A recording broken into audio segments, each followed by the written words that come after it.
Assalamualaikum warahmatullahi wabarakatuh. Alhamdulillahilladzi ja'ala ramadhana syahrus siyam li ummatil muhammadiyah. Wassalatu wassalamu ala sayyidina rasulillah Sayyidina wa maulana Muhammad ibn Abdillah wa ala alihi wa sahbihi wa man tabi'ahu wa wala. La hawla wa la quwwata illa billah, amma ba'du. Qala Allah ta'ala fil Qur'anil Karim wa huwa asdaqul qailin. A'udzu billahi minasyaitonir rajim. Bismillahirrahmanirrahim. Ahasiban nasu ayyatraku ayyaqulu amanna wa hum la yuftanun. Wa qala Rasulullah sallallahu alaihi wasallam, bakiru bisadaqah fa innal bala la yakhatta bisadaqah. Shadaqallahul azim wa sadaqa rasulul karim. Yang saya muliakan para alim ulama, para asatiz dan ustazat, para hujjaj, segenap DKM Masjid Nurul Hidayah Brawijaya. Semoga Allah panjangkan usia guru-guru kita, Allah tetapkan iman dan Islamnya dalam rangka menjaga semangat agama di tempat ini. Yang saya hormati para tokoh-tokoh masyarakat, Bapak Ibu jamaah salat sunat tarawih, para calon penghuni surganya Allah yang dicintai Allah Subhanahu wa taala. Tak terasa kita sudah dimasuk di penghujung Ramadan, di mana masih banyak dari kita yang hanya menjadikan Ramadan ini tidak lebih sebatas euforia belaka. Padahal ada sebuah makalah mengajarkan bahwa Ramadan itu awalnya adalah rahmah, tengahnya pengampunan, dan akhirnya ini adalah itqum minan nar, dijauhkannya kita dari api neraka. Nah, makanya dalam rangka tabarukan mengambil akhir Ramadan malam hari ini, saya hanya ingin menyampaikan apa yang pernah ditulis oleh Ibnu Hajar Al-Asqalani yang termaktub dalam kitab Nasaihul Ibad. Ibnu Hajar Al-Asqalani pernah menulis, inna thalathun khasa'is khatiratu alal muslimin. Sungguh ada 3 sifat yang sangat membahayakan bagi umat Islam. Apa? Pertama, mani'tasama bi'aqlihi dhalla. Barang siapa yang mengambil agama cuma berdasarkan akalnya belaka, maka sungguh dia akan tersesat selama-lamanya. Berapa banyak dari kita saat ini sudah mulai mengambil agama ke dalam logika, memasukkan agama ke dalam logika. Padahal yang namanya agama itu ada hal-hal yang bisa dilogikakan, tapi juga banyak dalam hal-hal yang dalam agama, hal-hal yang tidak dapat dilogikakan. Kalau semua dalam agama bisa dilogikakan, itu bukan agama, tapi sains. Pun ketika dalam agama tidak bisa dilogikakan, percayalah itu juga bukan agama, tapi namanya urban legend. Yang namanya agama itu ada hal-hal yang bisa dijelaskan, tapi juga banyak hal-hal yang tidak dapat dijelaskan. Ketika bertemu dalam Islam hal-hal yang tidak bisa dijelaskan, insya Allah bisa ditangkap dengan nilai-nilai iman kepada Allah Subhanahu wa ta'ala. Salah satu contoh, saya pernah didatangi oleh seorang kawan. Dia tanya sama saya sambil agak-agak protes. Syauki, ada apa bang? Ternyata Islam itu agama yang sulit ya. Islam itu terlalu kaku, tidak fleksibel. Islam itu terlalu banyak larangan, Syauki. Ini nggak boleh, itu nggak boleh, begini salah, begitu salah. Susah Islam itu. Saya bilang bukan Islamnya salah bang, kitanya yang mandang Islam ini pakai kacamata kuda, cuma lurus saja.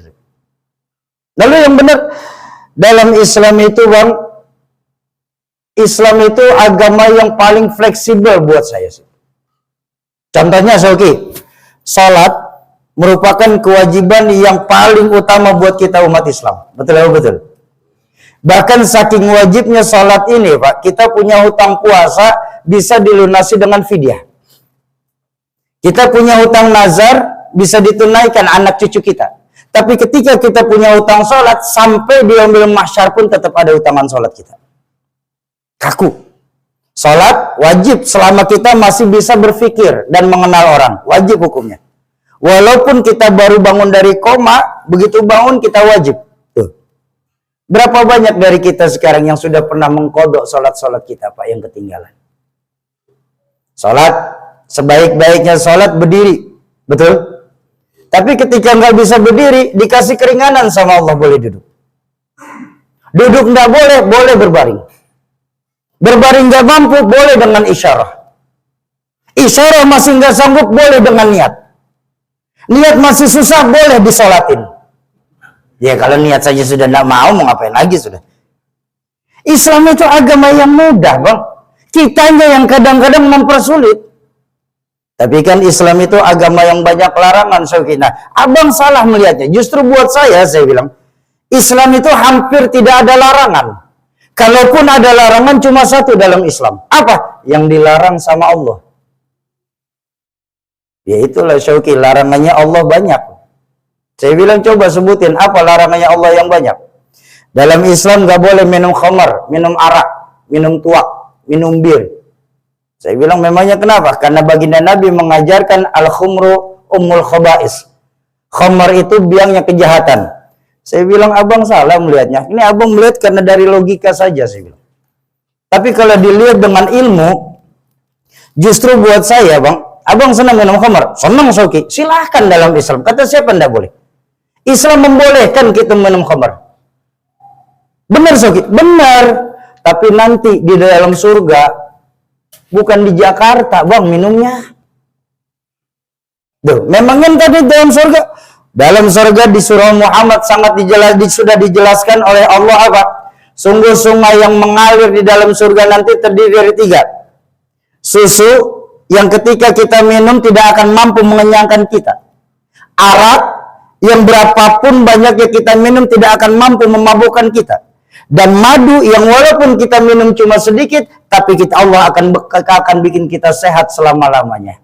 Yang nggak boleh di dunia, di akhirat nanti bebas. Ini kan banyak dari kita saya nggak ngerti. Apakah salah paham atau pahamnya yang salah? Sering sekali menarik agama ke dalam logika, Pak. Kita sering mengambil hukum Al-Quran cuma berdasarkan nas aslinya, bukan berdasarkan ilmu. Ini bisa bahaya loh, Pak. Contoh, mana mungkin Syauki dalam Al-Quran bisa menyesatkan loh. Justru karena kesucian Al-Quran, Pak. Al-Quran itu bisa dibawa kemana-mana. Salah satu contoh dah. Terjadi di tahun 90. Ketika saat itu musim kampanye. Itu 3 partai. 2 partai itu kalau ngerebutin suara umat Islam pakai ayat Quran, Pak. Jurkamnya. Apa ayat yang dipakai? Wala taqraba hadhihi syajarah. Jangan coba-coba kau dekati pohon itu. Innalillahi wa inna ilaihi raji'un. Padahal nggak ada urusannya sama pohon beringin. Karena dalam Quran cuma pohon khuldi yang diperintahkan jangan dekat-dekat. Cuma karena itu tadi mengambil hukum Quran cuma berdasarkan nas. Itu contoh yang umum. Contoh yang lebih taksis lagi. Ada surah dalam Al-Quran Allah berfirman begini. Bismillahirrahmanirrahim. Innal ladzina amanu wal ladzina hadu wan nasara was-sabiin. Man amana billahi wal yaumil akhir wa amila salihan falahum ajruhum 'inda rabbihim wala khaufun 'alaihim wala hum yahzanun. Sungguh orang-orang yang beriman, baik mereka dalam golongan Yahudi, Nasrani ataupun Sabiin, selama mereka beriman kepada Allah dan hari akhir, kalaupun mereka melakukan kebaikan, Allah tetap berikan pahala untuk mereka. Sehingga mereka tidak ada rasa takut dan mereka juga tidak bersedih hati. Itu terjemahnya. Kalau mau coba mengambil hukum ayat ini, Pak, saya minta maaf, saya minta ridho. Kita akan terjebak dalam pluralisme yang dangkal, Pak. Kenapa? Karena dalam ayat ini menunjukkan tidak perlu beragama Islam kalau untuk dapat pahala dari Allah. Apapun agamanya. Mau Yahudi, mau Nasrani, mau Sabiin, selama mereka percaya kepada Allah dan hari akhir, kalau mereka melakukan kebaikan, Allah akan berikan pahala atas dirinya. Kan ini bertolak belakang. Dalam surah lain Allah menjelaskan, wa may yabtaghi ghairal islami dinan fala yuqbala minhu wa huwa fil akhirati minal khasirin. Dan barang siapa yang mencari agama selain Islam, sungguh mereka akan tertolak semua amaliyahnya, dan di akhirat nanti mereka termasuk golongan orang-orang yang merugi. Analisis. Bagaimana mungkin bisa dalam kitab yang kita yakini sebagai kitab suci, Al-Quran itu, antara ayat satu dengan ayat lain bertolak belakang? Betul? Betul. Makanya ini bahayanya ketika kita menarik agama ke dalam logika. Ayo kita perbaiki lagi di akhir Ramadan ini. Boleh kita mempelajari Al-Quran, tapi jangan sampai lupa, carilah guru yang nyata. Inilah yang paling penting dalam Islam. Dalam muqaddimah di Sunan Bukhari disebutkan al-isnadu minad-din. Sanad itu bagian daripada agama. Dalam satu riwayat baginda Nabi mengingatkan, Tuan Syekh Abu Yazid Al-Bastami mengingatkan, orang yang belajar agama tidak pakai guru, fasyaikhuhu syaitan. Gurunya pasti setan. Kenapa? Karena menarik agama ke dalam logika. Saya punya contoh. Bapak Ibu jamaah salat sunat tarawih Masjid Nurul Hidayah yang dicintai Allah, umpama di depan kita ada meteran, ada kayu. Yang benar, kira-kira meteran ikut kayu atau kayu yang ikut meteran? Meteran ikut kayu. Baik, kalau memang meteran ikut kayu, percayalah tidak ada meteran yang sempurna. Kenapa? Kalau kayunya kependekan, meterannya yang kita potong, Pak. Harusnya kayu yang ikut meteran, bukan meteran yang ikut kayu. Kenapa? Panjang pendeknya kayu tetap bisa diukur tanpa harus memotong meterannya. Betul? Kan sama analogi sederhana, kira-kira otak yang ikut agama atau agama yang kita perkosa untuk masuk otak kita. Harusnya otak yang ngikutin agama, bukan agama yang diotak-otakin. Ini kan sekarang agama kita otak-otakin. Yang enak kita nggak pakai, yang nggak enak kita buang jauh-jauh. Ini kan sama aja mengkotak-kotakan agama. Ayo, perbaiki lagi di sisa Ramadan ini. Ramadan bulan yang paling istimewa buat kita umat Islam. Pahala dilipat gandakan, doa diangkat oleh Allah, permohonan dikabulkan, taubat diterima, pintu surga dibuka lebar-lebar, pintu taubat, pintu neraka ditutup rapat-rapat. Tidak ada malam yang istimewa setiap malamnya kecuali malam Ramadan ini. Ayo perbaiki lagi. Islam itu bukan agama larangan, Islam itu agama aturan. Mulai dari bangun tidur sampai tidur kembali kita diatur dalam Islam. Itu yang pertama. Yang kedua, mumpung masih banyak ulama-ulama, ayo kita hadiri. Paling tidak minimal dari kita nih sanad keguruannya ada yang mutasil, walaupun cuma satu.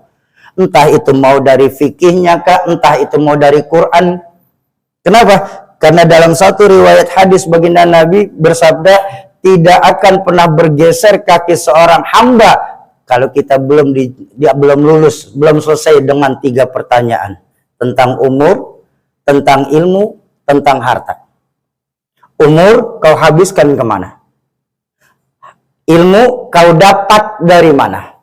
Tapi untuk harta kau dapat dari mana, kau habiskan kemana?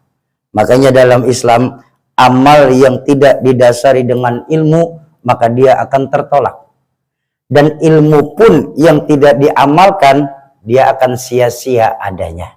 Ayo, di sisa Ramadan ini, jadikan diri kita semua masing-masing sebagai pemenang-pemenang Ramadan yang insya Allah kita akan dapat ampunan atas segala dosa, sehingga kita mampu untuk mengucapkan minal aidin wal faizin taqabbalallahu minna wa minkum taqabbal ya karim.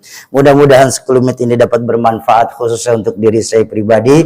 Mohon maaf apabila ada kesalahan ucapan maupun tingkah laku kami. Usikum wa nafsi bitaqwallah. Assalamualaikum warahmatullahi wabarakatuh.